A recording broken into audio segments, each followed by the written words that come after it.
Hello, all you very tired microbiology summer students. This is our last time here. So those of you who've been continuing at the work, one more time, you're good to go. So again, this is one extra chapter, but you've had 3 weeks to handle it, 3.5, so I'm sure you'll be fine with it. So let's kind of get to the meat of it. A lot of this test, which I guess is good news for you, is very declarative knowledge, and declarative knowledge is more definitional based. I know a lot of the questions haven't been, but because it's 4 chapters and that's a lot of stuff. So just to kind of get to it, most of these are self-explanatory. Um, I do want to talk about these right here. I do not expect you to know the names of specific antibiotics and how a specific antibiotic works, except for the beta-lactam antibiotics, like all the illins, penicillin, ampicillin, methicillin. All the other ones, cephalosporin, ciprofloxacin, you don't need to know the names of all the classes of that. If you're going to be a nurse, you'll learn that in your pharmacology class. So basically, I want to know really the definition of what would make an antibiotic a broad spectrum and what would make it a narrow spectrum. And obviously, broad spectrum would mean it would destroy organisms in a broad range of characteristics, such as whether they were gram-negative or positive. But if there's a bug that would just kill gram-positive, you'd refer to that more as a narrow spectrum. Characteristics of antimicrobial drugs is really asking you how they, in general, work. How do antibiotics in general destroy pathogens? And just to give an example of what those are, some of them obviously can destroy or damage the cell wall, such as the beta-lactam antibiotics can bind to the transpeptidase or penicillin binding protein of the bacteria, so the bacteria can't keep its cell wall maintained and it cracks like an egg. Other antibiotics like vancomycin affect protein synthesis or the ribosome. So that's kind of what I'm talking about there. And obviously some of these, you should know what these mean, by looking at them, like MIC, minimum inhibitory concentration, TI, TD. You should be able to figure those out from the readings. Just really more so what those are. And what values would be considered good ones or bad ones. Like TI therapeutic index, is a good therapeutic index a high one or a low one? And so that would be something to kind of know. Kirby-Bauer, you've been beat to death on that a little bit. So obviously antibiotic susceptibility testing and being able to read a zone of inhibition disc against a standard to see whether something would be good to use or not. And there was a homework question on that. So that's going to be a big surprise. Ooh. Moving down the line, the rest of this stuff is very straightforward. I'm not going to cover them here. But the ones that I do want to talk about, I'm going to talk about the black ones first, some of those. Components of the lines of the immune defense.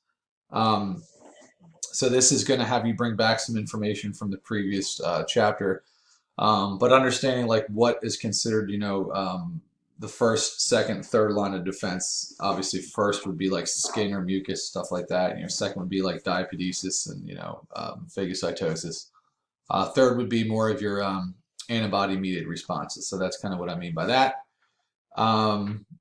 Characteristics of blood and the blood cells of humans. So you definitely want to know, the major blood cells of humans, what they would be, like an eosinophil, what that is, versus a basophil, platelets, things like that. So moving down to more of the black ones, this word here is really just know its definition. It's in the syllabus. It's its own thing. So don't go too crazy getting into the C3, C4 stuff. You'll know what I mean when you see that. Just know what it is. And for this one, you're going to want to definitely know the examples of them. So just studying the definition might not work. So if I were to say something like, what's actually natural passive? Let's say, oh, well, duh, natural passive. So let's see what that means. Natural is something that's normal, and passive means that I'm not making the antibiotic. So what's a natural way to get, not antibiotics, an antibody. What's a natural way to get antibody? Well, breastfeeding would be a perfect example of that. Natural active would be like getting sick. Actually, it's natural to get sick, and it's active because you're making your own antibodies. So that makes sense. So like know what a vaccine would be an example of. Moving on to the red ones before I show you some exam questions. You want to know the general ways that microbes can become resistant to drugs. That's obviously a fairly straightforward question, as well as how people can get hospital-associated infections. They're called nosocomial infections. You may look at a hospital as a very sterile place. In fact, that is not true.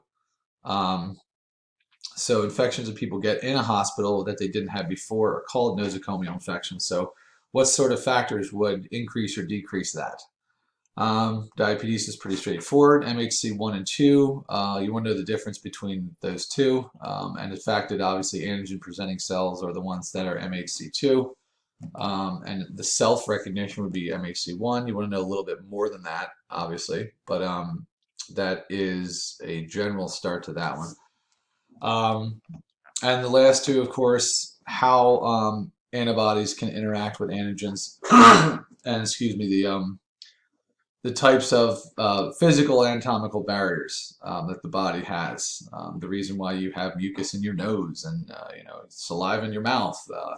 Even though you inhale a huge amount of germs, almost all of them are destroyed by the saliva and the enzymes in your mouth, or when you swallow, they get onto your stomach and are burned up by stomach acids. Like that's just an example. So there it is. Fair amount of stuff, but a lot of these, again, are definitional based, so you should be fine. So let's move to some actual test questions. Here's one again. This might be number 15. It might not be number 15. There's a 50% chance it will be number 15 for you, but who cares? So let me see if I can make this a little bigger. So you can read it. There you go. Again, I'm not going to give you the answer because I'm giving you the question, but this is a perfect example of knowing, the difference between what a source and a reservoir is in terms of disease and disease process. So just to give you like an example of one that might help, like Ebola, the reservoir for Ebola is actually bats. It's where they're naturally found. As are, by the way, many coronaviruses are also, bats are a reservoir for them. So hopefully that helps with your definition of that. And of course, source is much easier. It's basically where this particular infective agent came from, how it jumped into, in this case, the human. So that's a good one. Let me give you another one. So of course you got a GIF with the last one. I actually showed you the answer to it, but this one I didn't. So again, this is just a way I would show you or ask a question about a particular type of blood cell and what it does. Very straightforward. So there's not a lot of, I'm not a big trick kind of teacher. I don't like that stuff. But it's very straightforward what you would need to know. Here's another good question that kind of shows you or asks you your understanding of MHC, major histocompatibility complex, class 2, and just knowing generally what these particular genes code for. So you might, if you're asked on the class 2, you might be asked on the class 1. Here's one that is basically asking you about your understanding of immunoglobulins. And which one would be here, so expect those types of questions. Two of the more open-ended, more point questions. This is 140, that's number 44 in this particular test. This one basically has you ranking these things in order of which would happen in order first, second, third, fourth. So really all you do would be, I think that was second, and I think that was first, blah, blah, blah. I'm just kind of doing this to show you how to do it. So this is worth a few more points. And then totally predictable, you're going to have a few questions like this. So straight up, just know the answer to this one. 3 factors that have influenced resistant strains of microbes. Why? What's going on? And by the way, just pay attention to my question. It doesn't say list them. Explain why these are factors. Like convince me you know what these things mean, each of these 3, and that's pretty much it. So hopefully that helped. Don't forget you have your lab practical on Monday. Not easy. It's like a 15-point testy type thing. I gave you like 2 hours. You're probably going to need a half an hour. You have ample time to do it.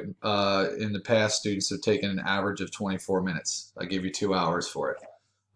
So because of that, any of you who have any sort of accommodation, I have given everybody the accommodation of the time that you get. So it's not like you need double on top of that. If you do, however, those on accommodations, email me, let you know, but you will be completely fine, I promise you. And in terms of the final, the last test, of course, those with accommodations will get double the normal time or whatever your accommodation is for the college. So on that, for many of you, I hope to see you in genetics if you go to Delaware Tech. If you don't, I hope you enjoyed this class as best you can without having to be in the classroom. And I wish you all luck.